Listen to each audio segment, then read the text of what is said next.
Heed to God, then succumb to people's plea. 1 Samuel chapter 15 and verse 15.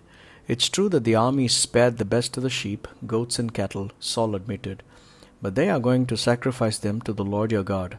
We have destroyed everything else. Heeding is paying undivided attention to something that is significant. Succumb is the opposite of attending to the important. This text brings out such contrast that happened in the life of King Saul, who happened to be the first king of Israel. He was a choice of God. He began well, heeding to God and his prophet Samuel. Eventually, his victories have made him be his own boss. The context was that the word of the Lord came through prophet Samuel to the king Saul to wage war against the Amalekites and to completely destroy everything, not sparing anything at all. Saul destroyed that which was worthless and spared those that were healthy and best.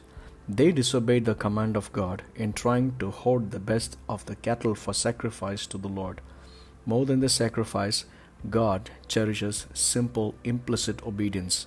Saul failed to obey God, and the word of the Lord came again through Samuel that the Lord was sorry he made Saul king. I'm sure this is true of our lives too. In order to please people, we failed to obey God. Eventually, people who nudged us away from obedience leave us as a prey to God's anger and rejection. Years ago, I used to counsel non-Christian students for baptism. They always had just one question, that if their parents came to know that they have been baptized, it would land them in trouble.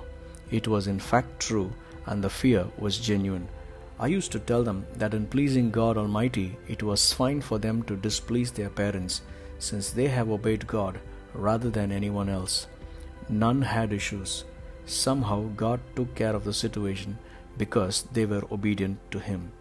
Heed to God, then succumb to people's plea. God bless you.